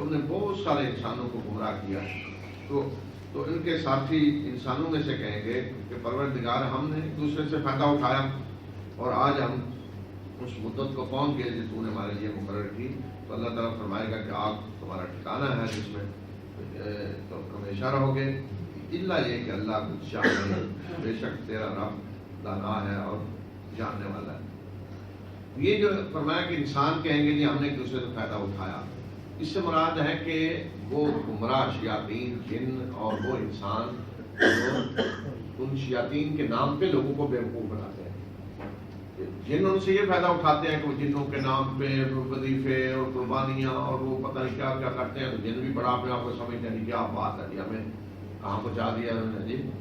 اور وہ جنوں کے نام پہ فائدہ اٹھاتے ہیں، لوگوں کو بیوقوف بناتے ہیں. میرے پاس جن ہے جی، میں یہ کروں گا، میں آپ کو خبریں غیب کی دوں گا، اور میں جنوں سے ڈرا رہے ہوتے ہیں. بعض دفعہ وہ ایک صاحب یہاں آئے دعویٰ کرتے تھے کہ میرے پاس جن ہے، تو وہ کرتے تھے ایکسپورٹ کسی چیز کی. تو اگر کوئی پیسے ویسے آنا دے رہا ہو نا تو مشہور کیا ہوتا میرے پاس جن ہے. کہتا اچھا میں جن کو کہوں گا. ایک دفعہ ایک جگہ مجلس میں بیٹھے ہوئے ایسے ہی، تو میں بھی تھا، تو میں نے کہا جی آپ کا جن اس وقت کدھر ہے؟ ایسے بیٹھے ہوئے کہتے یہ میرے ساتھ بیٹھا ہے. میں اوپر آ کے اسی جگہ بیٹھ گیا. میں نے کدھر گیا جن؟ تو کہتے اچھا یہ جن جو ہے نا فجر کے وقت تو آپ دیکھنا آپ کا کیا اثر کرتا ہے فجر کے وقت. اچھا میں کہا ٹھیک ہے میں مان لوں گا فجر کے وقت کیا اثر کرتا ہے. اس جن سے پوچھ کے یہ بتا دے کہ میرا گھر کہاں ہے. ابھی اگر یہ بتا دے میرا گھر کہاں ہے تو ٹھیک ہے، پھر تو مان لیا جی فجر کا وقت آ کے مجھے وہ کرے گا. تو آپ ابھی ذرا پوچھ کے بتا دیں گھر کہاں ہے. چپ، کیونکہ میں بہرا نہ چھوڑ دیا پھر نہیں ڈرا. تو اس طرح پچھلے دن دیکھا ایک پروگرام وہ ٹی وی پہ دکھا کے وہ بیوقوف بنا رہا تھا. تو وہ ٹی وی والے کو بھی وہ آؤ ادھر، میں میرے موکل تو میں دفن کر سنا نا دفن کر دیں گے یہاں. اور اس طرح وہ جنوں سے ڈراتے ہیں انسان. پہلے فرمایا کہ وہ یہ کہیں گے انسان بھی تو ہم نے ایک دوسرے پیدا اٹھایا، بیوقوف بناتے رہے لوگوں کو. تو آج پکڑے گئے، وہ وقت آ گیا جو تو نے مقرر کیا ہوا تھا، پکڑے گئے آج. تو پھر اللہ تعالیٰ کہے گا ٹھیک ہے اگر یہ بات ہے تو پھر جاؤ آگ میں، ان کے لیے بھی تمہارے لیے بھی دونوں. فرمایا کسی طرح ہم ظالموں کو ایک دوسرے کا دوست بنا دیتے ہیں ان کرتوتوں کی وجہ سے. جو وہ کرتے ہیں ایک دوسرے کے ساتھ ہی جائیں گے، ظالم ایک ہی حشر ہوگا ان کا. اے جنوں اور انسانوں کے گروہ، کیا تمہارے پاس تمہیں میں سے رسول نہیں آئے جو تمہیں میری آیات سناتے اور تمہیں اس دن کی ملاقات سے خبردار کرتے. اللہ تعالیٰ پوچھے گا جنوں سے بھی انسانوں میں سے، کیا تمہارے پاس تمہیں میں سے رسول نہیں آئے کہ جو خبردار کرتے تمہیں ڈراتے اس دن کی ملاقات جو تم نے اللہ کے سامنے پیش ہونا ہے. تو وہ گواہی دیں گے اپنے اوپر کہ ہاں ہم نے گواہی دی کہ ہاں آئے. اور دنیا کی زندگی انہوں نے دھوکہ دیا اور وہ اپنے خلاف کچھ گواہی دیں گے کہ وہ کافر تھے. فرمایا کہ یہ ہم کیوں پوچھیں گے اس وقت؟ اس لیے کہ تیرا رب کسی بستی کو ہلاک کرنے والا نہیں ہے ظلم کے ساتھ اس حال میں کو غافل ہو. اللہ کسی بستی کو بھی ہلاک نہیں کرتا دعوت دیے بغیر، رسول بھیجے بغیر، سمجھائے بغیر. اسی طرح کسی انسان کو بھی اللہ اس وقت تک سزا نہیں دے گا جب تک اس پہ حجت پوری نہ ہو. اس لیے ان سے پوچھا جائے گا کہ کہیں ایسا تو نہیں کہ کوئی رسول نہیں آیا، تمہیں کسی نے بتایا نہیں. جب وہ اقرار کریں گے تو پھر کہا جائے گا کہ آپ جائیں ذرا جہنم میں. پھر فرمایا کہ ہر ایک کے درجات ہیں اس کی عمل کی بنیاد پہ جو عمل انہوں نے کیے اور جو کچھ یہ کرتے ہیں. تیرا رب اس سے غافل نہیں ہے، تیرا رب بے نیاز ہے اور رحمت والا ہے. اگر وہ چاہے تو تم کو لے جائے اور تمہاری جگہ جس کو چاہے لا کر خلیفہ بنائے تمہارے بعد، جس طرح کہ اس نے دوسرے لوگوں کی نسلوں میں سے تمہیں اٹھایا، پہلے جو گئے ان کی نسلوں میں سے تمہیں لا کر آباد کیا. اور بے شک جس چیز سے تمہیں ڈرایا جا رہا ہے وہ آنے والی ہے اور تم عاجز کر دینے والے نہیں، یعنی کہیں بھاگ جانے والے نہیں ہو. یہ نہیں کہ وہ باتیں ہی ہو رہی، پتہ چلا وہ تو فلائٹ لے کر جی وہ امریکہ پہنچے ہوئے ہیں جی. کسی کو پتہ چلا جی وہ تو کینیڈا پہنچ گیا، چائنا کے راستے، وہ بھی گلگت سے ادھر کاشغر ہوتے ہوئے وہ آپ دیکھتے رہے جی بندہ کدھر گیا. فرمایا کہ یہ موج عاجز کرنے والے نہیں، یعنی کہیں بھاگ کر نہیں تم جا سکتے. کہہ دیجئے کہ اے میری قوم اپنی جگہ تم بھی عمل کرو، میں بھی عمل کرتا ہوں، اور جب تمہیں معلوم ہو جائے گا کہ انجام کار کی کامیابی کس کے لیے ہے. اور حقیقت یہ ہے کہ ظالم فلاح نہیں پائیں گے. اب آگے کی جو آیات ہیں ان میں جو مشرکانہ بدعتیں تھیں ان کا ذکر ہے. یہ شرک کا جو ہوتا ہے وہ سارا نظام، تو اس میں نے کل بھی شاید بتایا تھا پرسوں کہ وہ ایک شریعت پوری شرک میں، ایسے نہیں کہ اٹھ کے آپ جو چاہیں جا کے کھا لیں، ایک پوری شریعت بنائی جاتی ہے شرک. جس طرح اللہ کی شریعت، اس کے مقابلے میں ایک شریعت ہوتی ہے، قوانین ہوتے ہیں، ضابطے ہوتے ہیں، یہ ایسے ہوگا، یہ ایسے کرنا ہے، فلاں ایسے فلاں ایسے. تو یہ وہ چیزیں بتائی جا رہی جو مشرکانہ شریعت تھی جاہلیت میں اس کا. فرمایا کہ اللہ نے جو کھیتیاں اور مویشی پیدا کیے ہیں ان میں سے انہوں نے اللہ کا ایک حصہ رکھا ہے. کیا بات ہے، اللہ کی مخلوق میں سے ایک حصہ اللہ کا مقرر کیا ہے. بڑا انعام احسان، ایک حصہ اللہ کا بھی رکھا ہے.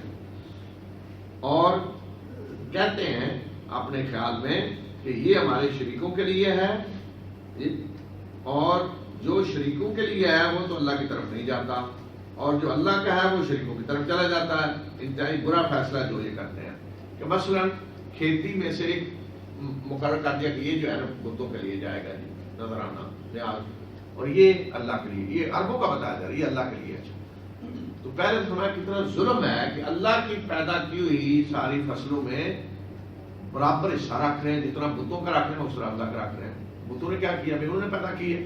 پہلے تو یہ ظلم ہے کہ اللہ کا حصہ دوسروں کے برابر شرک. اچھا، پھر اس سے بھی مزید ظلم کہ اگر اللہ کا حصہ مارا جائے تو کوئی پرواہ نہیں، وہ کمی نہیں پوری کریں گے. لیکن اگر بتوں کا حصہ مارا جائے تو کہیں گے جی چلو اللہ کو ضرورت نہیں، وہ ادھر دے دیں گے اللہ کا حصہ. اسی طرح جانوروں میں بھی کریں گے کہ اللہ کا حصہ مارا گیا تو کوئی نہیں، بتوں والا ہے تو اللہ کا حصہ ادھر دے دیں گے. اس کا مطلب ہے کہ بتوں سے زیادہ ڈرتے ہیں اللہ سے. حقیقت ہے آج بھی اللہ کا ڈر نہیں ہے کسی کو، لیکن قبر والے کا اتنا ڈر ہوتا ہے تو اس معاملے میں کوئی کوتاہی نہیں ہوگی، وہ نہیں چھوڑے گا.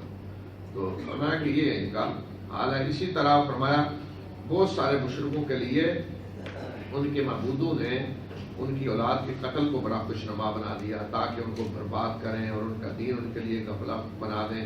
اور اگر اللہ چاہتا تو یہ کام وہ نہ کرتے، چھوڑ دیں انہیں، اور جو کچھ یہ گھڑ رہے ہیں گھڑنے دیں.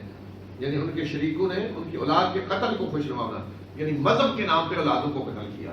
اور آج بھی ہو رہا ہے کہ فلاں دیوتا کو خوش کرنے کے لیے بیٹا ذبح کرتے تھے. جاہلیت میں ایسے ہوتا تھا. یعنی قتل اولاد کی ایک وجہ بتوں کو خوش کرنا ہوتا تھا. اللہ کی شرائع معبودوں کی خوشنودی کے لیے اولاد کو ذبح کرتے ہیں.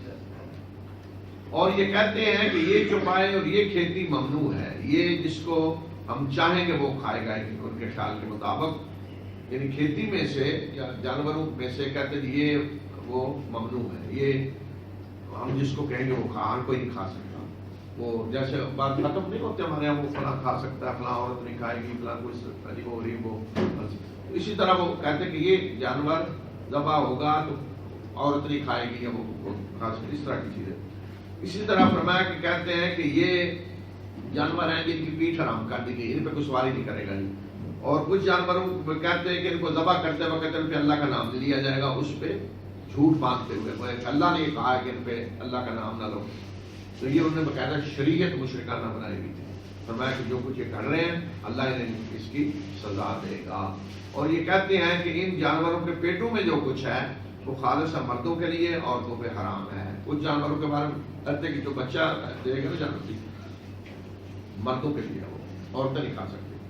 اور اگر وہ مردہ ہو تو سب شریک ہیں، سب کھا سکتے ہیں. مردہ پیدا ہو تو سب کھا سکتے ہیں. اللہ ان کی اس وصف کی انہیں سزا دے گا. یہ جو بیان کر رہے ہیں جو کچھ اللہ انہیں اس کی سزا دے گا. بے شک وہ دانا اور جاننے والا ہے. بے شک خسارے میں پڑے وہ لوگ جنہوں نے اپنی اولادوں کو قتل کیا بے وقوفی میں بغیر علم کے، اور اللہ نے جو رزق انہیں دیا اس کو انہوں نے حرام قرار دے دیا اپنے اوپر، اللہ پہ جھوٹ باندھتے ہوئے. یقیناً وہ گمراہ ہوئے اور وہ ہدایت یافتہ نہیں تھے. یعنی اللہ نے جو رزق دیا اس کو حرام کر دیا.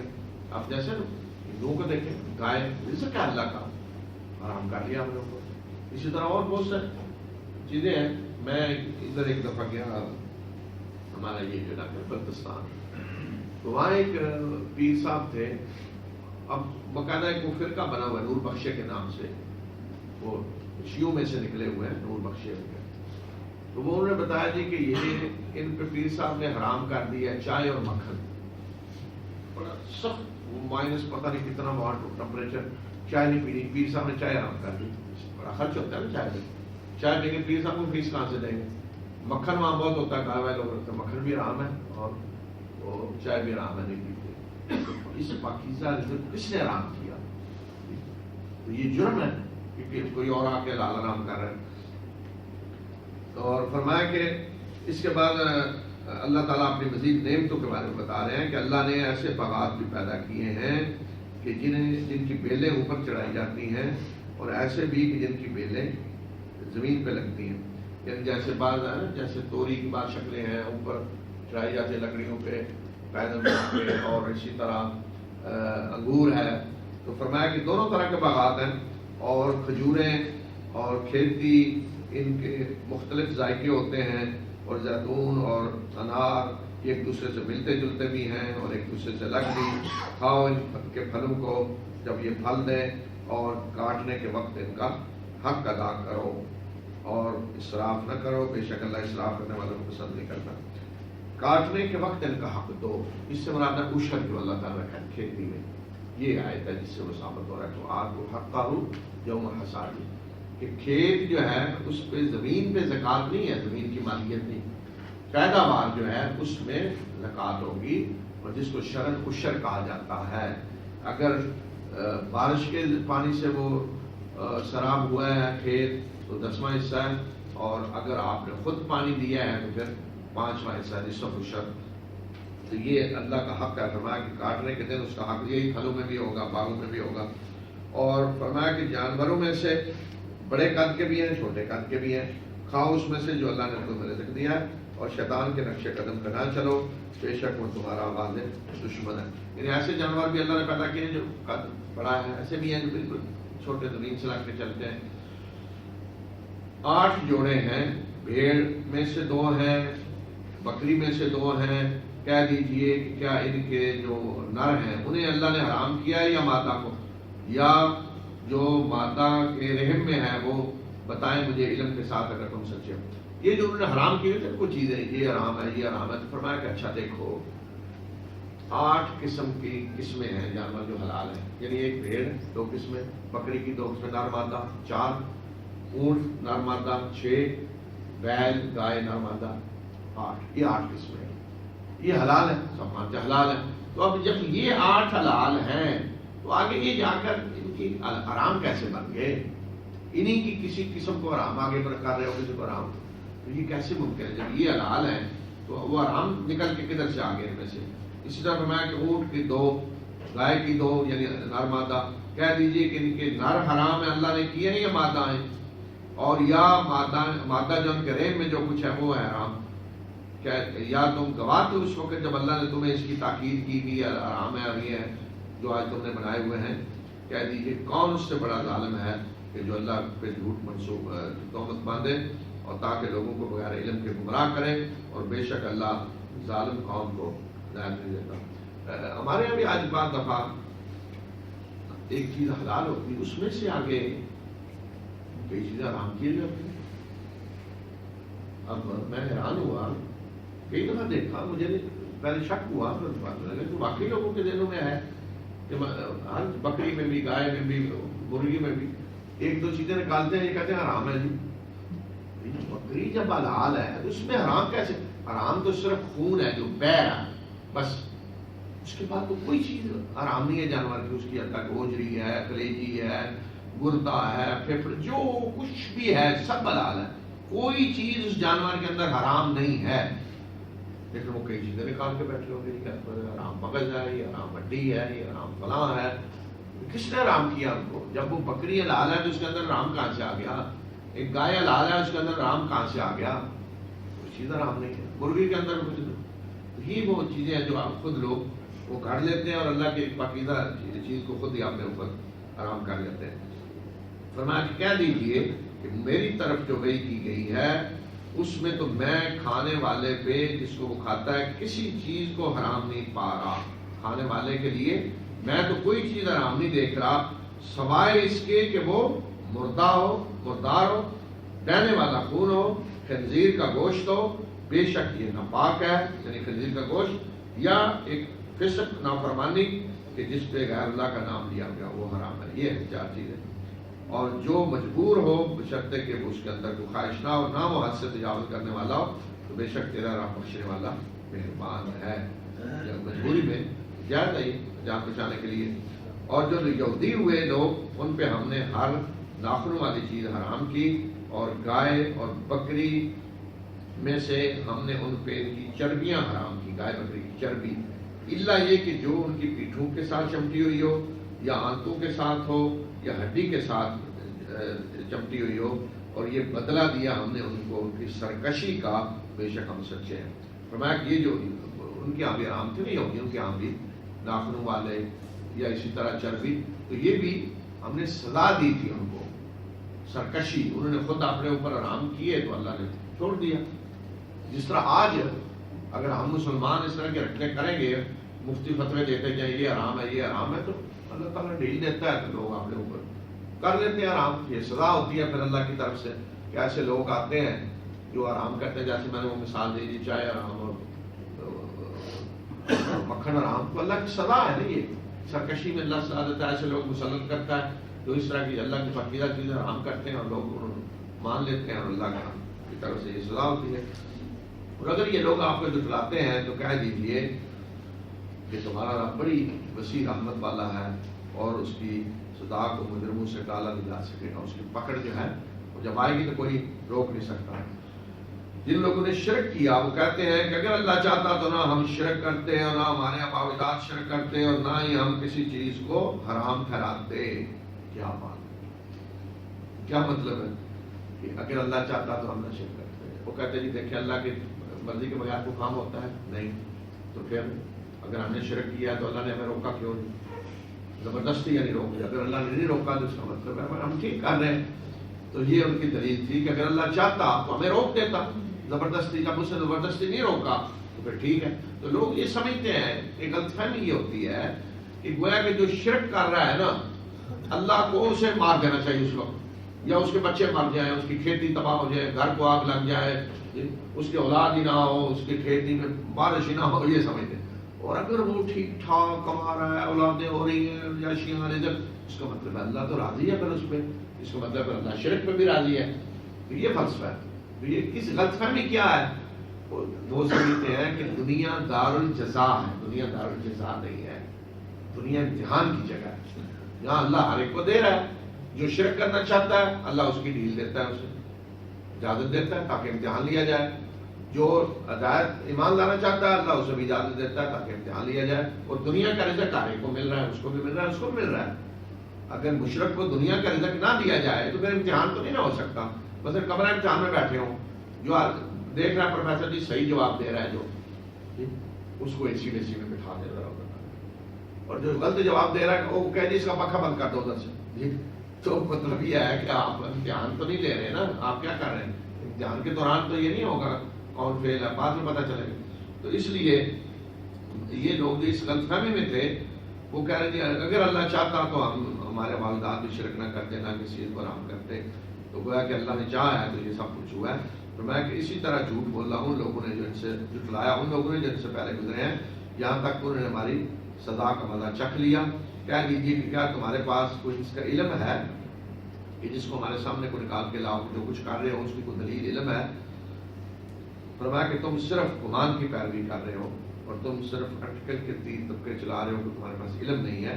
اور کہہ دیجیے کہ پہنچنے والی حجت تو اللہ کے پاس ہے، اور اگر وہ چاہتا تو تم سب کو ہدایت دے دیتا، زبردستی سب کو ہدایت دیتا، لیکن اس نے یہ نہیں طریقہ اختیار کیا، اس نے تمہیں امتحان کے لیے اختیار دیا ہے کہ اپنی مرضی سے کرو جو کچھ کرنا ہے۔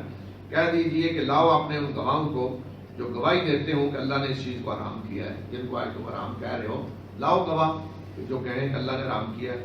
اگر وہ گواہی دے بھی دیں، فرمایا کہ نبی صلی اللہ علیہ وسلم فرمایا کہ آپ ان کے ساتھ ایسی گواہی نہ دیں، اور ان لوگوں کی خواہشات کی پیروی نہ کریں جنہوں نے ہماری آیات کو جھٹلایا ہے، اور جو آخرت پر ایمان نہیں لاتے، اور جو اپنے رب کے ہمسر ٹھہراتے ہیں۔ قل تعالوا أتل ما حرم ربكم عليكم ألا تشركوا به شيئا وبالوالدين إحسانا ولا تقتلوا أولادكم من إملاق نحن نرزقكم وإياهم ولا تقربوا الفواحش ما ظهر منها وما بطن ولا تقتلوا النفس التي حرم الله إلا بالحق ذلكم وصاكم به لعلكم تعقلون ولا تقربوا مال اليتيم إلا بالتي هي أحسن حتى يبلغ أشده وأوفوا الكيل والميزان بالقسط لا نكلف نفسا إلا وسعها وإذا قلتم فاعدلوا ولو كان ذا قربى وبعهد الله أوفوا ذلكم وصاكم به لعلكم تذكرون وأن هذا صراطي مستقيما فاتبعوه ولا تتبعوا السبل فتفرق بكم عن سبيله ذلكم وصاكم به لعلكم تتقون ثم آتينا موسى الكتاب تماما على الذي أحسن وتفصيلا لكل شيء وهدى ورحمة لعلهم بلقاء ربهم يؤمنون وهذا كتاب أنزلناه مبارك فاتبعوه واتقوا لعلكم ترحمون أن تقولوا إنما أنزل الكتاب على طائفتين من قبلنا وإن كنا عن دراستهم لغافلين أو تقولوا لو أنا أنزل علينا الكتاب لكنا أهدى منهم فقد جاءكم بينة من ربكم وهدى ورحمة فمن أظلم ممن كذب بآيات الله وصدف عنها سنجزي الذين يصدفون عن آياتنا سوء العذاب بما كانوا يصدفون هل ينظرون إلا أن تأتيهم الملائكة أو يأتي ربك أو يأتي بعض آيات ربك يوم يأتي بعض آيات ربك لا ينفع نفسا إيمانها لم تكن آمنت من قبل أو كسبت في إيمانها خيرا قل انتظروا إنا منتظرون إن الذين فرقوا دينهم وكانوا شيعا لست منهم في شيء إنما أمرهم إلى الله ثم ينبئهم بما كانوا يفعلون من جاء بالحسنة فله عشر أمثالها ومن جاء بالسيئة فلا يجزى إلا مثلها وهم لا يظلمون قل إنني هداني ربي إلى صراط مستقيم دينا قيما ملة إبراهيم حنيفا وما كان من المشركين قل إن صلاتي ونسكي ومحياي ومماتي لله رب العالمين لا شريك له وبذلك أمرت وأنا أول المسلمين قل أغير الله أبغي ربا وهو رب كل شيء ولا تكسب كل نفس إلا عليها ولا تزر وازرة وزر أخرى ثم إلى ربكم مرجعكم فينبئكم بما كنتم فيه تختلفون وهو الذي جعلكم خلائف الأرض ورفع بعضكم فوق بعض درجات ليبلوكم فيما آتاكم إن ربك سريع العقاب وإنه لغفور رحيم